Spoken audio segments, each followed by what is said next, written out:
मोत्याची अंगठी या 5 राशींना देते लाभ. नमस्कार मैत्रिणींनो, जय श्री स्वामी समर्थ. आज आपण अशा एका रत्नाबद्दल जाणून घेणार आहोत ज्याचा संबंध थेट चंद्राशी आहे. हे रत्न म्हणजे मोती. ज्योतिषशास्त्रानुसार मोती मनाला शांतता, सुख, समृद्धी आणि मानसिक स्थैर्य देतो असे मानले जाते. परंतु प्रत्येक व्यक्तीने मोत्याची अंगठी घालावी असे नाही. काही विशिष्ट राशींना मोती अत्यंत शुभ फळ देतो. आज आपण जाणून घेणार आहोत की त्या 5 राशी कोणत्या आहेत, मोती कसा घालावा, कोणत्या दिवशी घालावा आणि त्याचे फायदे काय आहेत. व्हिडिओ शेवटपर्यंत नक्की पहा आणि कमेंटमध्ये श्री स्वामी समर्थ लिहायला अजिबात विसरू नका. मोती म्हणजे काय? मोती हे चंद्राचे रत्न मानले जाते. चंद्र मन, भावना, आईचे प्रेम, मानसिक शांती आणि सौम्यता यांचे प्रतिनिधित्व करतो. ज्यांच्या कुंडलीमध्ये चंद्र कमकुवत असेल त्यांना अनेक समस्या जाणवू शकतात. मन अस्थिर राहणे, सतत चिंता वाटणे, भीती अत्याधिक वाटणे, अजिबात त्यांना झोप न लागणे, निर्णय घेण्यामध्ये अडचणी येणे. अशा वेळी योग्य सल्ल्यानुसारच मोती धारण केल्यास लाभ मिळू शकतो. पहिली रास ती कोणती आहे तर कर्क रास. कर्क राशीचा स्वामी ग्रह चंद्र आहे. म्हणून मोती हे या राशीसाठी सर्वाधिक शुभ रत्न मानले जाते. यामुळे कर्क राशीला फायदा काय होतो तर मानसिक शांती मिळते, घरामध्ये सुख समृद्धी वाढते, आर्थिक स्थिती सुधारते, कौटुंबिक वादविवाद कमी होतात, आत्मविश्वाससुद्धा वाढतो. जर तुम्ही कर्क राशीचे असाल तर मोती तुमच्यासाठी विशेष लाभदायक ठरू शकतो. दुसरी रास आहे मीन रास. मीन राशीच्या लोकांचे मन अत्यंत भावनिक असते. अनेक वेळा ते दुसऱ्यांच्या दुःखानेही खूप प्रभावित होतात. अशा वेळी मोती मनाला स्थैर्य देतो. याचा मीन राशीला फायदा काय होतो तर मन शांत राहते, आध्यात्मिक प्रगती होते, नातेसंबंध मजबूत होतात आणि सकारात्मक विचार वाढतात. निराशासुद्धा कमी होते. ही झाली दुसरी रास. तिसरी रास आहे वृश्चिक रास. वृश्चिक राशीचे लोक खूपच गुप्त आणि संवेदनशील असतात. त्यांच्या मनात अनेक गोष्टी सुरू असतात. मोती या लोकांना मानसिक संतुलन देतो. याचा वृश्चिक राशीला फायदा काय होतो तर रागावरती नियंत्रण राहते, ताणतणाव कमी होतो, निर्णय क्षमता वाढते, कौटुंबिक आनंद मिळतो, नकारात्मकता दूर होते.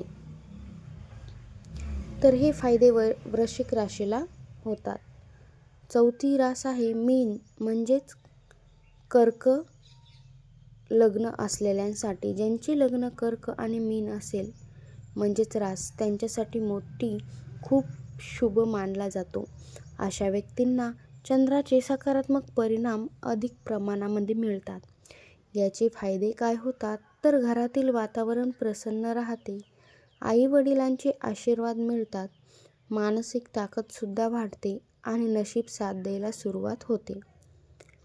आता जाणून घेऊ ती 5वी रास कोणती आहे तर 5वी रास आहे सिंह रास. अनेक ज्योतिषांच्या मते सिंह राशीच्या काही व्यक्तींनाही मोती लाभदायक ठरू शकतो, विशेषतः जेव्हा चंद्र शुभ स्थितीत असेल. याचा सिंह राशीला फायदा काय होतो तर प्रतिष्ठा वाढते, मान सन्मान मिळतो, आत्मविश्वास वाढतो आणि निर्णय योग्य ठरतात.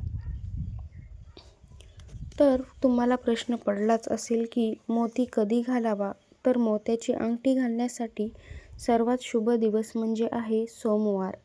सकाळी स्वच्छ स्नान करून स्वच्छ कपडे परिधान करावेत. नंतरच मोत्याची अंगठी गंगाजल किंवा कच्च्या दुधाने शुद्ध करावी. कोणत्या बोटामध्ये घालावी तर साधारणपणे मोती उजव्या हाताच्या करंगळीत घालतात. स्त्रिया डाव्या हातातही धारण करू शकतात. मोती धारण करताना एक मंत्र म्हणायचा. अंगठी घालताना 108 वेळा हा तुम्ही मंत्र जपावा. ओम सोमाय नमः किंवा ओम चंद्राय नमः या मंत्राचे उच्चार तुम्ही 108 वेळेस मोती घालताना करावेत. मोती घालण्याचे चमत्कारिक फायदे काय होतात? तर मन शांत राहते, झोप चांगली लागते, कौटुंबिक सुख वाढते, आईची प्रेम आणि आशीर्वाद मिळतात, मानसिक तणावसुद्धा कमी होतो, आर्थिक प्रगती होऊ शकते, नकारात्मक विचार कमी होतात, आत्मविश्वास वाढतो. तर इत्यादी फायदे तुम्हाला मोत्याच्या अंगठीने होतात. महत्त्वाची सूचना सांगायची झाली असेल तर मोती प्रत्येकासाठी योग्य असेलच असे नाही. रत्न धारण करण्यापूर्वी अनुभवी ज्योतिषांचा सल्ला घेणे अधिक योग्य ठरते. मैत्रिणींनो, मोती हे फक्त एक रत्न नाही तर मनाला शांतता देणारे चंद्राचे वरदान मानले जाते. कर्क, मीन, वृश्चिक, कर्क लग्न आणि काही सिंह राशीच्या व्यक्तींना याचा विशेष लाभ होऊ शकतो. जर तुमची यांपैकी कोणती रास असेल तर कमेंटमध्ये श्री स्वामी समर्थ नक्की लिहा आणि रास नक्कीच लिहा. स्वामी म्हणतात, भिवू नकोस, मी तुझ्या पाठीशी आहे. व्हिडिओ आवडला असेल व्हिडिओला नक्की लाईक करा. महत्त्वाचं म्हणजे आपल्या चॅनलवरती नवीन असाल तर सबस्क्राईब करायला विसरू नका. धन्यवाद. श्री स्वामी समर्थांची कृपा सदैव तुमच्या पाठीशी राहावी. श्री स्वामी समर्थ. जय जय रघुवीर समर्थ.